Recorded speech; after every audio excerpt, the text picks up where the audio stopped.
Sports for Real with Coach Hall. Well, it has finally happened. The University of Michigan football team has finally been hit with probation. You knew it was coming, especially after Jim Harbaugh had suffered sitting out games last year, that eventually something was going to happen, especially now that he's out of the way. But they have a 3-year probation period, which haven't been fully complete. By that, it means that as of now, they haven't said if they're going to be eligible for the playoffs or not, or bowl games for that matter. So I think at this point, they're setting the stage for pretty minor punishment. As far as the school, they have agreed to the participation of their coaches that were involved, which include the 5 coaches other than Jim Harbaugh. The coaches themselves have to show cause, while the school has agreed that some violations occurred and they didn't quite catch it in time. So that's what they're guilty of. But another thing, the coaches have to show cause, which means they have to go before a judgment panel to explain themselves, which I think they're basically looking for evidence to pin all of this stuff on former head coach Jim Harbaugh. They're basically throwing him under the bus. The school is doing the same thing. They're not standing behind Harbaugh. They say, well, we knew some violations were going on and we didn't do anything about it, so we'll accept that punishment. But Harbaugh is really to blame for all this stuff, so he's gone. That should be enough for you guys to back off us and let's move forward. What are some of the violations that the school is guilty of? Well, they talked to a couple of recruits during the non-COVID contact period.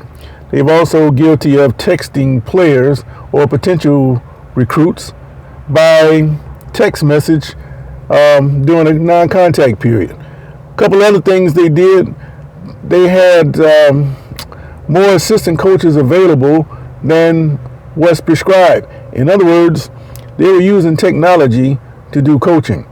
For instance, during practice, some workouts were recorded or workouts were recorded elsewhere, and coaches were looking at these videos and making decisions, coaching decisions based on what they were seeing, the corrections and adjustments that are necessary.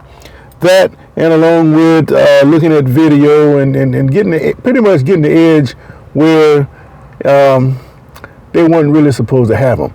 But if you think about it, what is to stop somebody, any football program or any level, from having somebody who might have an affection for your program going out and doing some filming and some side recruiting and side game planning, side scouting, whatever, on behalf of the institution they love and forward it to somebody on the inside? Well, they didn't do it, but they might take a look at it just to see what else they can pick up on, because coaches can't pick up on everything, right? So why not see what this guy has, and maybe it can help us. And this is the kind of thing that pretty much goes on everywhere. It just so happens, like always, the NCAA picks on who they want to pick on when they want to pick on them. Harbaugh, he's gone. Harbaugh was a thorn in the side for the NCAA because he would not submit to an investigation.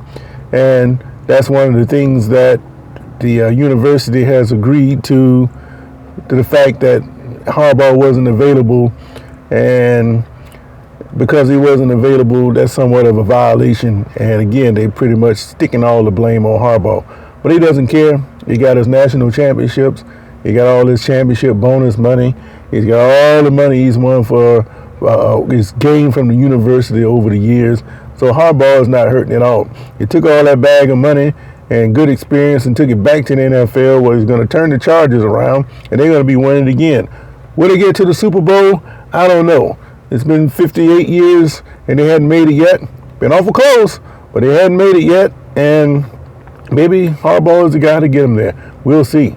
But he is over 60. And how much longer is a guy like that going to coach? Is he coming to prove something? Is he going to try to get revenge on his brother and probably knock him off in the Super Bowl? Some people think so. I don't. But who knows? But the fact that the university is under probation is just symbolic to me, because they don't come right out and tell you exactly what's going to happen to the school.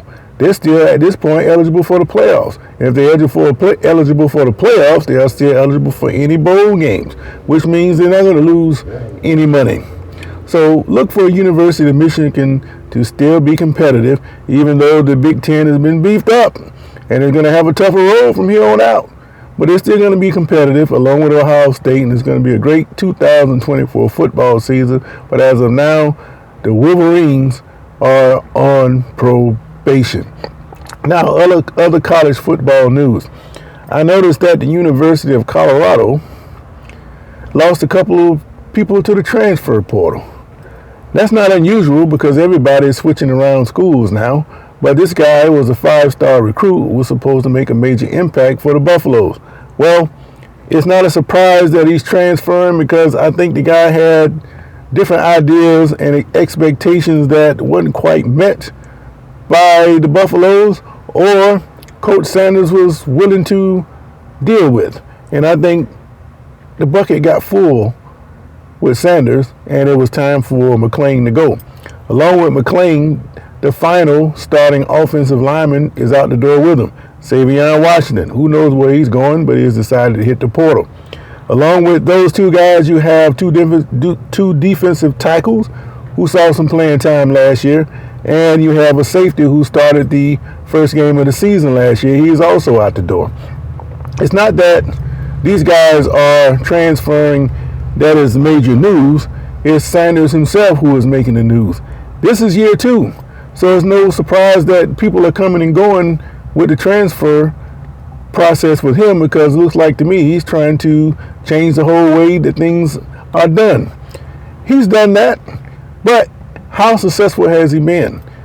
There are people looking at him and they're picking at him through a microscope and they're saying, well, he better win or he just might not be in Colorado too much longer. I kind of echoed that sentiment to a certain extent. But I have told you all along that I thought Deion was only coaching and he was only going to stay in Colorado just long enough for his sons to get out of there and his new beloved son, Travis Hunter, to graduate. Once those guys go, there's really not much reason for Sanders to stick around.